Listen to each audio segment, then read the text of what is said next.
In the lofty embrace of the Himalayas, where the air is crisp and tales linger like morning mist, there is, supposedly, a hidden realm known as Shangri-La. James Hilton, in his 1933 novel Lost Horizon, beckons us on a journey through this hidden realm. Here, nestled amid the cradle of the mountains in Tibet, the fable of this mystical paradise unfolds. A hidden utopian paradise guarded by towering peaks, where its people are said to live hundreds of years in perpetual happiness and peace. The novel's protagonist, a British traveler by the name of Conway, guides us into the heart of the enigma following an unforeseen plane crash in the Himalayas. As he ventures into the mystical sanctuary, the air becomes infused with a scent of tranquility, and the surrounding landscape breathes life into the ancient legends. The revered High Lama, an embodiment of wisdom, reveals secrets of Shangri-La, the elixir of serenity. However, Shangri-La, for all of its allure, is not an unbroken reverie. The paradise, though gilded with the hues of eternal dawn, bears the threads of an existential dilemma. Conway, torn between the sanctuary with its eternal peace and happiness, and the outside world with its political turmoil and chaos, starts to grapple with the idea that personal fulfillment might not solely come from utopian isolation and peace. He is drawn to the notion of making a difference and, in a way, feels a responsibility to use his knowledge and experiences for the betterment of the outside world, the real world. He ponders if Shangri-La is a sanctuary where the pursuit of inner peace transcends the chaos of mortal existence, or if it's actually a mere mirage, a siren song tempting weary souls into a deceptive embrace. The heat and humidity is just excruciating. According to the locals, the temple should be in this mountain range just up this river. Gary, do you hear that? A waterfall. We must be close. Hand me the binoculars. There is a structure up ahead. If this is truly a gateway to Agatha, my work will finally be validated. Brock, I don't think this place is abandoned. Don't be silly. This place has to be thousands of years old. I have found some unfinished carvings around the structures I can't make out. They do not look like... Wait, what is this?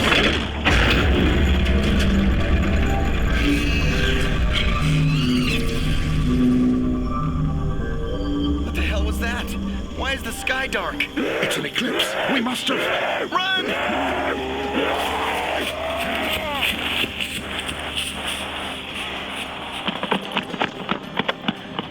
What are those things? Zombies. We have to find another way. Zombies? What are you talking about? The writings must have been right. No! Don't touch that! Damn! Take a look around and try to find a way out. I got nothing. We will have to conserve our supplies. Take your shoes off and hand me your socks.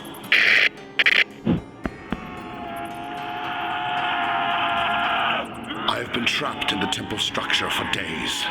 Gary is dead, and I don't see a way out of here. I can still hear the zombies outside. I fear this is my last recording, as the battery is about to die, and I will soon follow. One thing I can be certain of is that blood...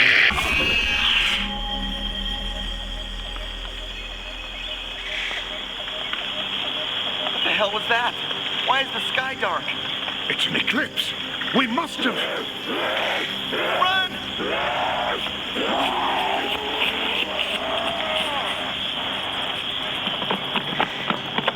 What are those things? Zombies. We have to find another way. Zombies?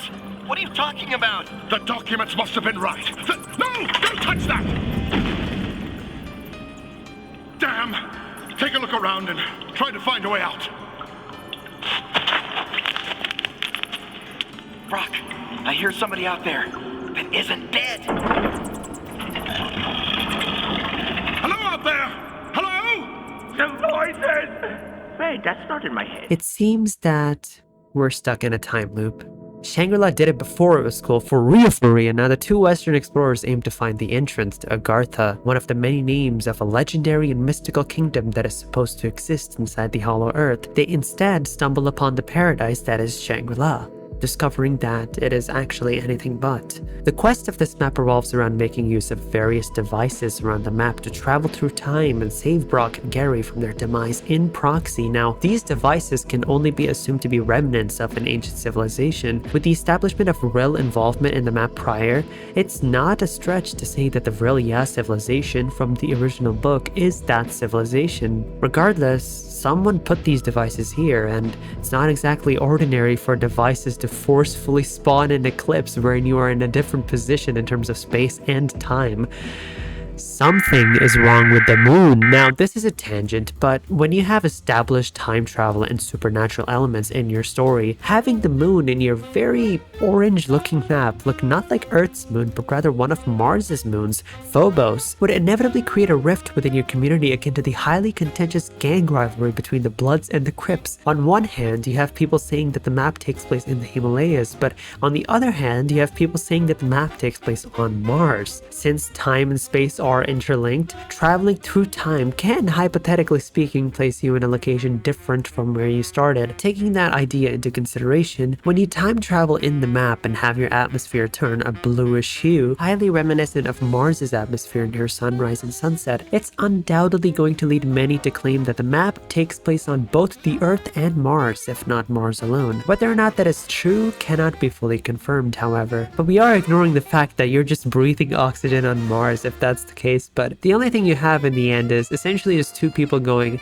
you can't breathe on Mars, and the moon is Phobos. At least we know for a fact that they'll just kiss and make up sloppy style in a matter of minutes, which is what matters in the end anyway. Friedrich Nietzsche, a 19th century German philosopher, posited the concept of eternal recurrence, wherein it is stated that the universe and all events within it are recurring infinitely. What if someday or night, a demon were to steal after you into your loneliest loneliness and say to you, this life as you now live it and have lived it, you will continue to live once more and innumerable times more, and there will be nothing new in it, but every pain and every joy and every thought and sigh and everything unutterably small or great in your life will have to return to you, all in the same succession and sequence.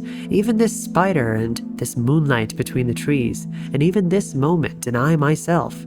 The eternal hourglass of existence is turned upside down again and again, and you with it, speck of dust. Would you not throw yourself down and gnash your teeth and curse the demon who spoke thus?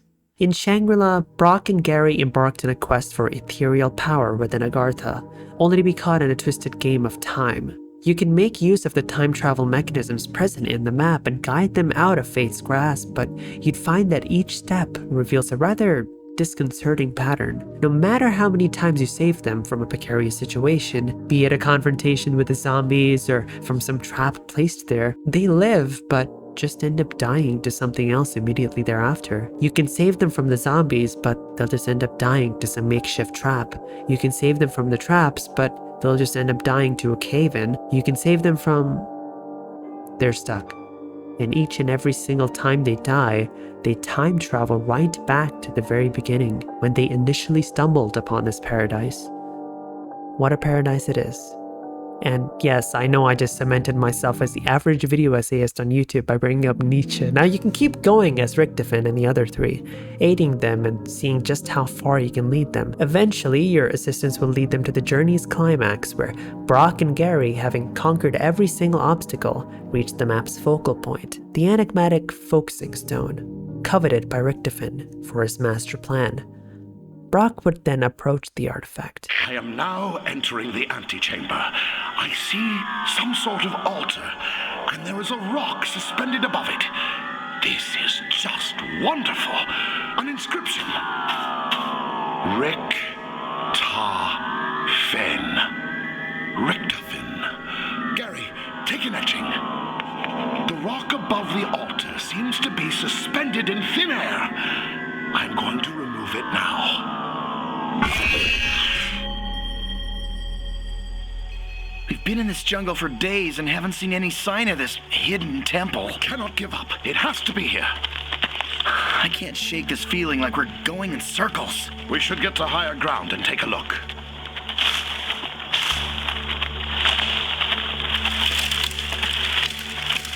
The heat and humidity is just excruciating. According to the locals, the temple should be in this mountain range just up this river. Gary, do you hear that? A waterfall. We must be close. Hand me the binoculars. There is a structure up ahead. If this is truly a gateway to Agatha, my work will finally be validated. But what if pleasure and pain should be so closely connected that he who wants the greatest possible amount of the one must also have the greatest possible amount of the other? That he who wants to experience the heavenly high jubilation must also be ready to be sorrowful unto death? Fatalism is the belief that all events, including human choices and actions, are predetermined by an external force or fate. Brock and Gary went on a search for the highest possible form of power in Agartha, only to become trapped in the cruelest form of punishment conceivable, reliving a nightmare eternally. And regardless of what they do to avoid their fate, it always finds them again. Some knowledge is just better left unknown. Richtofen and the other three then proceed to use a shrink ray device thought to have been created by Maxis on the focusing stone, leaving just one final step in his master plan. What the fuck? I disabled zombies and they're still spawning. What the fuck? I'm playing the zombies game mode and they're spawning.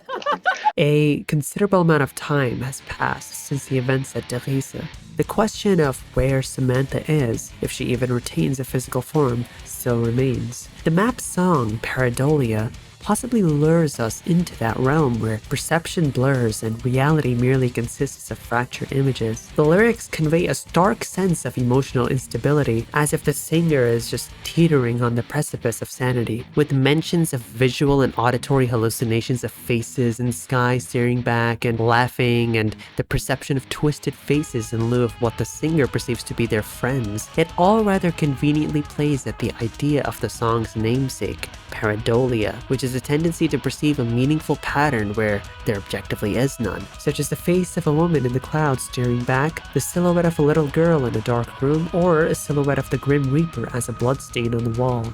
Really, this idea is arguably one ever present in the game. There is a point to be made in that the lyrics are not in the perspective of Samantha Maxis, but rather Edward Richtofen, and that the lyrics all play at the idea of being stuck in a perpetual confrontation with the undead alongside three people whose loyalty is questionable at best. But if we were to continue the idea of female singers representing Samantha, then it all ties into the idea of her undergoing psychosis as a result of emotional trauma and the effects of whatever realm she is in, all experienced at a very young age, mind you. Perhaps the ethereal spirit of Samantha, wherever she may reside, has become entwined with knowledge so profound that it simply fractures the boundaries of her perception and her sanity, at least whatever is left of it at this point. Now that's about as far as it goes for this map, besides a growing amount of evidence pointing to Richtofen's being gay, of course. Now, It's a little gun, but it has a long barrel, like my college roommate.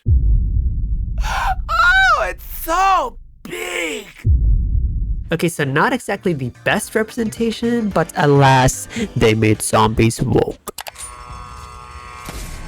So, they want to shake things up a bit.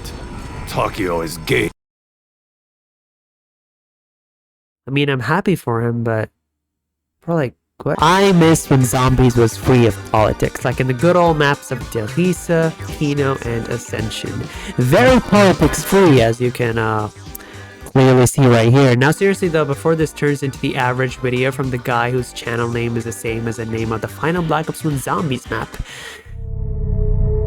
let us proceed onward, especially before I get my whole channel demonetized. Just kidding, YouTube would never demonetize that horse shit. Like, many of my videos have already been demonetized, most of them for good reason, because those videos shouldn't even be on this platform, not gonna lie. But wait, why is this video demonetized? There's nothing. Hey, what's up, guys? My name is Stupid Ass Donkey. No wonder. This donkey swore in the first 2 seconds. Could have been me for real. In our solar system, celestial bodies often evoke a sense of awe and wonder, with their enigmatic allure and unique features captivating our imagination. Jupiter with its mesmerizing brown swirls, Saturn and Uranus adorned with angelic halos, and even Pluto displaying whimsical color patterns in the shape of a cute heart, all contribute to a shared cosmic beauty. However, amid these cosmic wonders lies our own satellite companion, the moon, shrouded not in beauty, but an emptiness, devoid of the captivating charm of swirling storms or vibrant hues. The moon stands as a desolate and lifeless husk, an eerie monolith suspended in the cosmic void. Unlike the other planets that boast dangers veiled in stunning displays, the moon presents a different kind of menace, the dread of nothingness. Its barren surface offers no refuge, no swirling storms to navigate, and no colorful patterns to distract from its lifeless monotony. The immediate threats are stark, but lack the dramatic flair of Jupiter's violent storms or Venus's acidic rain. The absence of breathable air, the low gravity, and the unrelenting radiation from the sun are the moon's only immediate dangers, yet they pale in comparison to the inscrutable mysteries and dangers concealed by the gas giants, for instance. The moon's terror lies in its stark simplicity, an emptiness that taps into a primal fear, much like the foreboding quality of a quiet jungle or forest where the mind, left to its own devices, conjures shadows and voices that may not even exist. In facing the moon, one confronts not just the challenges of survival, but the haunting expanse of nothingness that beckons the human imagination to fill its void with the unknown and the unsettling. On that account, it really is no wonder that the map to conclude Black Ops Zombies would take place exactly here, especially considering how it was the focus of the space race and how there have been many hints to its holding element 115, but as I always say, if the map is called Moon, why the fuck does it take place on the Earth? It doesn't just take place anywhere on the Earth though, rather we spawn into Groom Lake, associated not with figures the likes of a certain Minecraft speedrunner, an obnoxious ukulelist who goes by the name Ball Licker. See, a couple years ago I was driving my car and I was slightly under the influence, but I didn't get far. See, there was an elderly woman that was trying to walk across the street. Or the type of motherfucker to sleep like...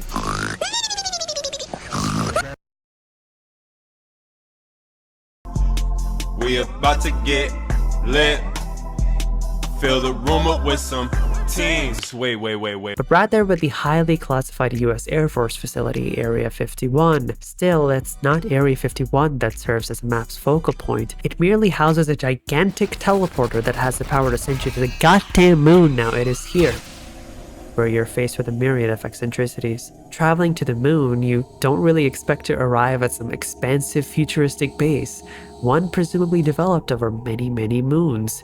Get it? And it is this exact base that I had a dream, or really a nightmare, of being in recently. Just walking past the excavator, inching its way down to the floor of Tunnel 11 in complete silence, with the other excavator on its way. Now, with how much I talk about the horror in this map, really it's about time that I had a nightmare of being in it myself. Shout out to my donkey-ass brain for real, but it is here, in this lunar base, where you're provided with extensive lore and background information on not just the base itself, but also many of the things we've been questioning over the years since Teresa. For example, it provides further information regarding the motive for why Dr. Richtofen held such a vile grudge against Dr. Maxis, going all the way to kill him and his daughter. As is standard in this game, you can piece together the narrative through various audio logs scattered throughout the map. The narrative all begins with a humble walnut, a minuscule 10 grams of matter, chosen as a test subject for the matter transference prototype by Dr. Richtofen and his associate, Dr. Schuster. With just 1 microgram of the nefarious element 115, the machine hums with anticipation,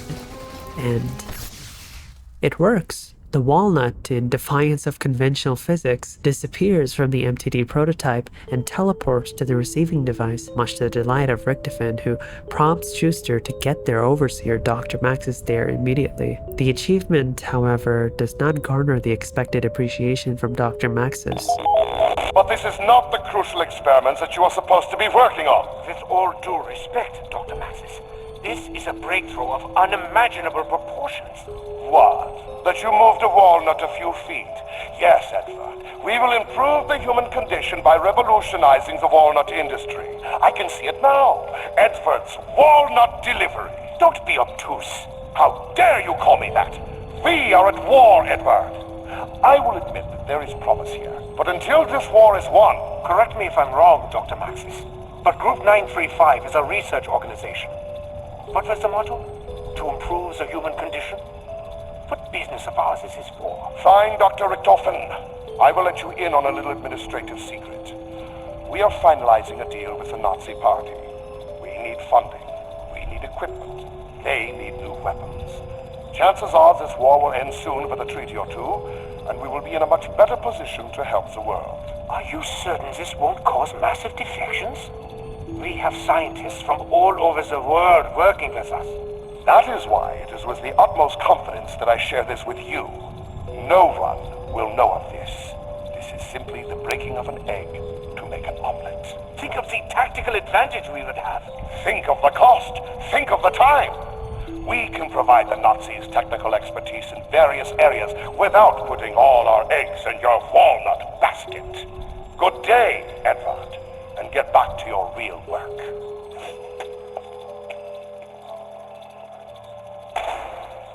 Bloody jerk. I think Dr. Maxis has lost his perspective. No matter. We'll do this on our own and publish the findings before he has a chance to. You're not suggesting that Dr. Maxis would steal this technology and perfect it without us, are you? I would by no means discourage that thought. Great scientists must stick together and achieve great science.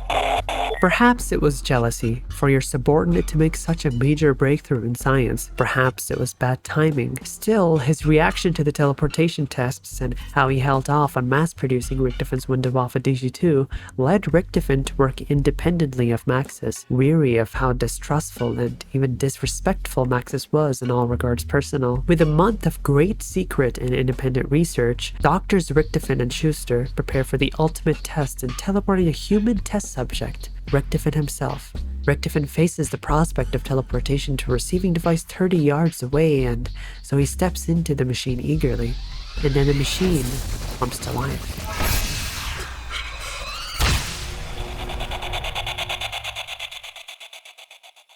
Was there a power outage? Why is it so dark? I feel almost weightless. How very unexpected. Dr. Schuster? Hello? There. I can see now. Oh my God. I'm standing in a circular cave, surrounded by some kind of machinery. It's like nothing I've ever seen before. It looks almost alien in nature. There's a pyramid structure in the center of the room. I'm going to try and carefully touch it. Static electricity. It's smooth to the touch. Very cold. Not a speck of dust. Might be hollow. The chamber is quite large. I see what looks like capacitors in the ceiling of the chamber, but there are no obvious connections to anything electrical. What is this place? Dr. Schuster? Is that you? Dr. Schuster? Look at this. It appears to be covered in some kind of hieroglyphic language. I've not seen anything like it before. Why are you whispering to me? There's no need for that. This is loose. Do you hear that? It sounds like...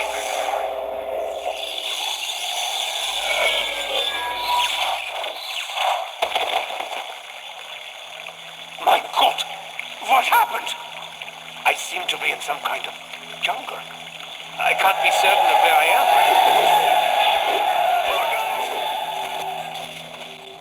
His encounter with this pyramid triggers an unforeseen consequence. With the context of the last two maps, whispers, possibly from the real Ya, echo in his mind. The voices, cryptic and otherworldly, hint at cosmic truths and dimensions beyond human comprehension, casting a shadow over Richtofen's understanding of reality. We have always known how he's been hearing voices since as far back as in Kino, but to piece together the information provided about Vril energy and this encounter with this alien pyramid, just present there on the moon without any human intervention, all but confirms the supernatural and cosmic horror, magical in nature, that serves to be the background for this entire narrative, dismantling the arguments of those that posited otherwise. Apprentices declare themselves experts on the magical arts after hearing the two radios in Teresa regarding human experimentation. My brother in the arcane arts, thou hast yet to listen to a single codex from any of the subsequent maps or immerse thyself in the mythic lore that envelops all narrative. Apprentices be handing in 6 spells, calling it a grimoire for reverie. Now, in Shangri-La, we saw how the altar holding the focusing stone had Richtofen's name engraved on it. With how we hear the sounds of a jungle in the audio log, it can be inferred that Richtofen found himself in the midst of the native civilization of the temple in a different time period altogether, and was subsequently worshipped or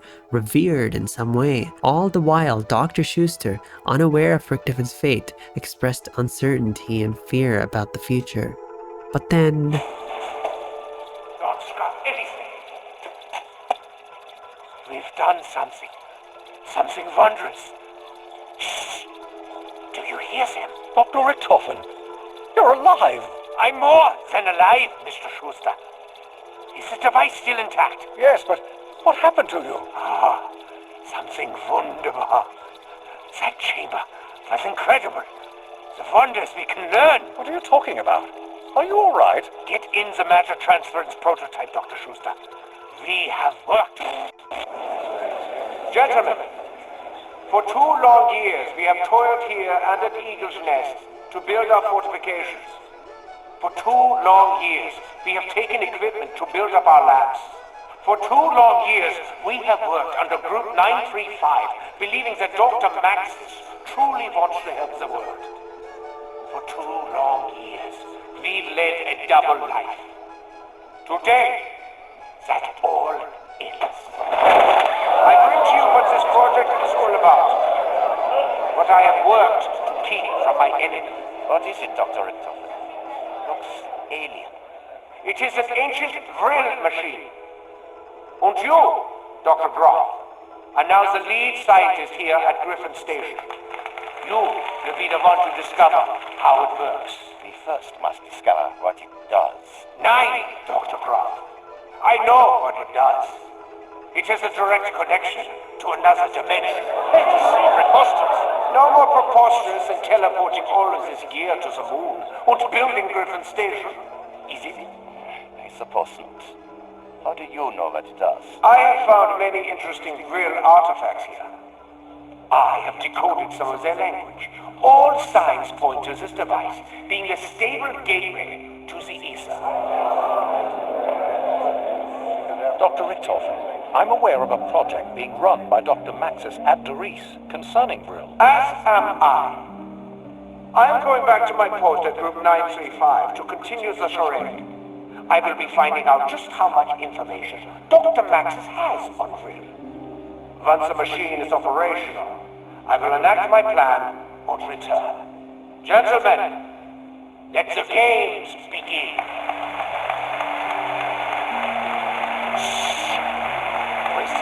So loud! As Richtofen gains access to Element 115 and an array of powerful devices, weapons, and all the element could provide, he uses his newfound knowledge not for virtuous or profound purposes, but for harnessing boundless power by turning to the alluring realm of the Vril. The allure of the Vril energy, a force capable of bending reality, becomes an intoxicating elixir, blurring the boundaries between knowledge and malevolence. In a moment of cosmic surrender, Richtofen seals his fate when he interacts with the pyramid and entwines his destiny with the mysterious forces that would then guide his every move, setting the stage for a fateful and irreversible chain of events. Dr. Richtofen is Dr. Faustus. Now, through the random chance event of Dr. Schuster exterminating a rat near the pyramid, they found how organic life flows into the tanks surrounding the pyramid, filling them with life energy upon the host's death. Considering how Vril energy is also a kind of life energy in the source material, it should not be a huge surprise to see things pan out this way, with the souls of living beings acting as substitutes for actual Vril energy. This leads to a rather grim turn of events, where the doctors received discreet shipments of human beings deemed inferior by the Nazis to hold them in a concentration camp on the moon, where they would be subsequently massacred to power the pyramid. And with enough time and life energy, the pyramid is finally powered up, ready to receive its host. Very good. I will proceed with Operation Shield and join you shortly. Security Protocol 935. Yes. I will dispose of Dr. Maxis and that little brat personally. Do not touch anything. Mr. Schuster, report. The tanks are full and the shields are down. The machine is humming nicely. Good. And what trace. The live ones we've sent back to customer posting. Excellent. There's nothing left but to wait for Dr. Richtofen's return. Perhaps this is a good time to work on my low-gravity putting in the biodome. Yes, a little leisure time would. Intruder detected. Receiving bay. This is not a Security, report. This is not a drill. Can you repeat? She's coming right for them! Get her! Get back here! Nay, do not let her! Damn it! Dr. Schuster, find a way to get her out of the pyramid. I will contact Edward and let him know there has been an incident. The question of where Samantha ended up after Richtofen locked her up in a teleporter along with her father at Derisa is finally answered. Needless to say, things didn't exactly go to plan. For one, Max's whereabouts are completely unknown at this point, and Richtofen, upon finding out about what had happened, delegates the matter of locating Max's to his associate, Dr. Groff. Groff and Schuster then access the MPD, or the Moon Pyramid device, in an attempt to create a profile of the conduit within. And... Profile created. Excellent. Now, scan for target. Yes, Doctor. Target located. Bring him here immediately.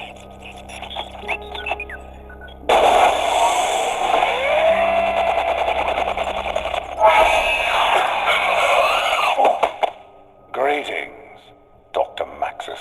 Schuster, I should have known. Where is that rat Edward? Where are we? And how did you get me out of that wretched None of that is important right now. Allow me to fill you in. Samantha, honey, Daddy is here. Come, dear, please. Open the machine. Daddy will not let them hurt you anymore. Honey, Daddy knows he's made some mistakes. I am truly sorry that you were put through so much. When your mother died, I could not bear the thought of losing you, too. That's why I kept you so close. I did not mean to neglect you. I just wanted to know you were safe from harm. Daddy! I love you, Samantha. I love you too, Daddy. Can you do something for me? Something very important. Yes. Kill them all.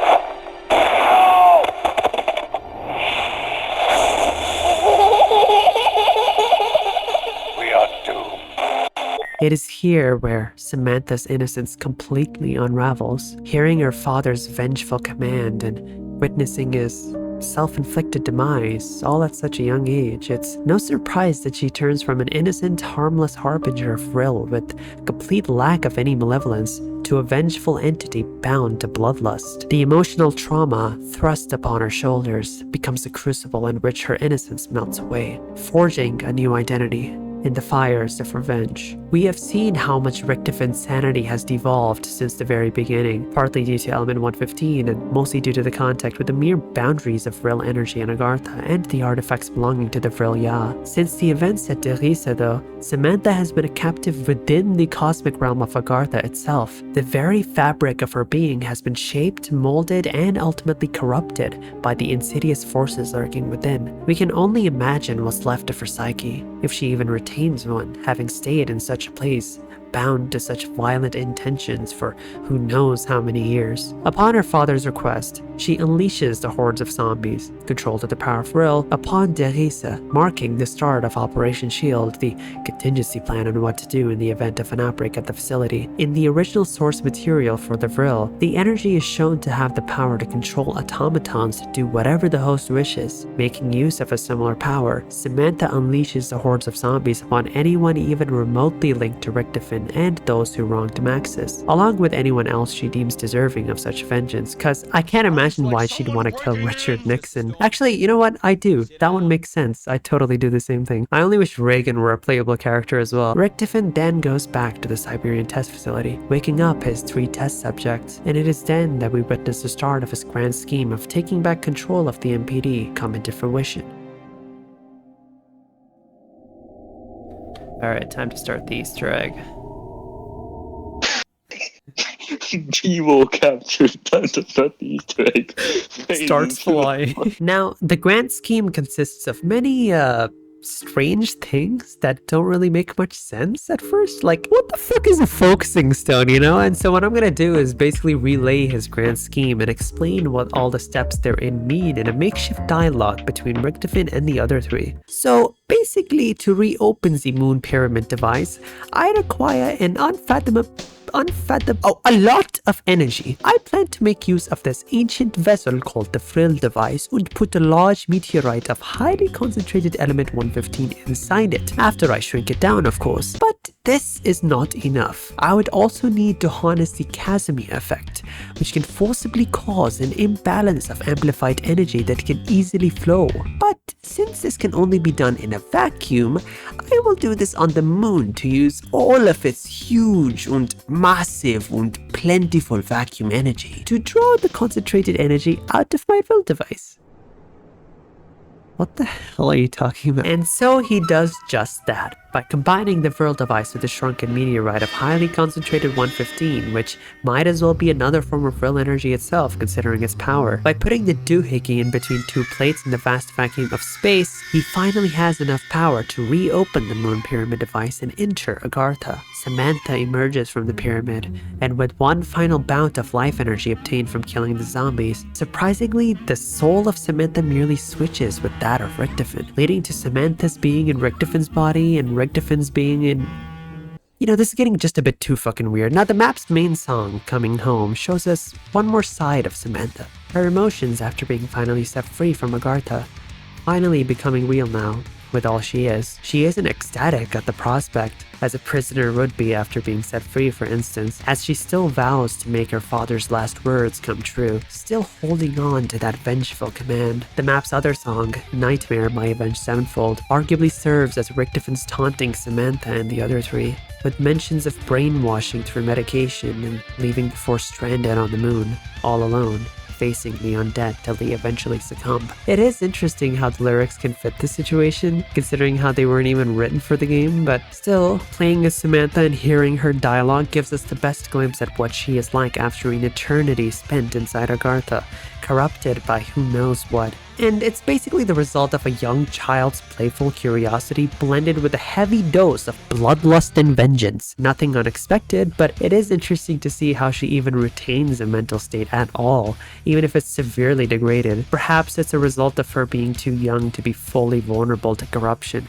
Perhaps it's her strength, but I do admit, I love how 1 second she says she wants ice cream, but the next second she says, I'll torture Edward when I get the chance.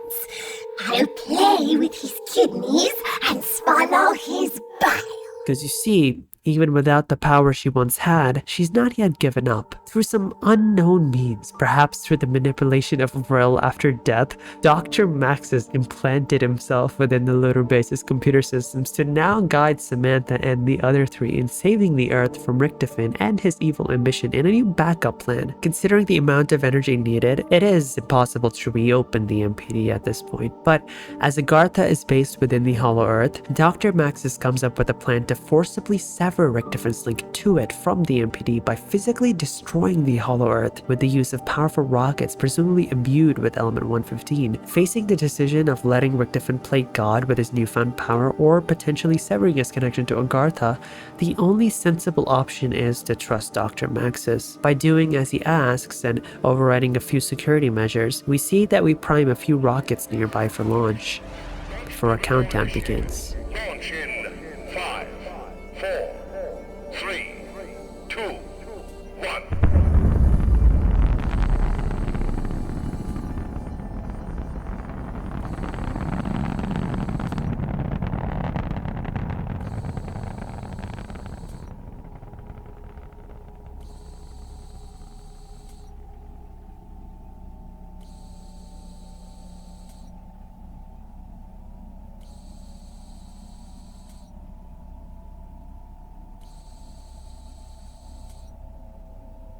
Seconds to impact.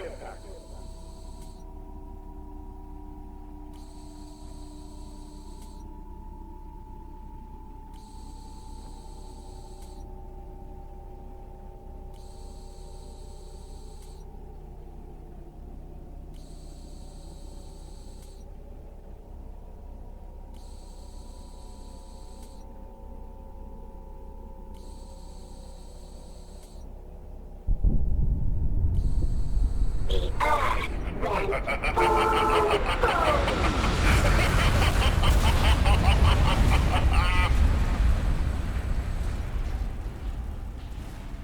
Goodbye, Daddy. I love you and I miss you. But I want my body back. And I'll destroy that evil Richtofen for taking Daddy away. So why did Maxis blow the Earth up? Is he stupid? I am extremely thankful. Or at least I will mimic that emotion to your face. Oh my god. It's down. Yes, down, yeah.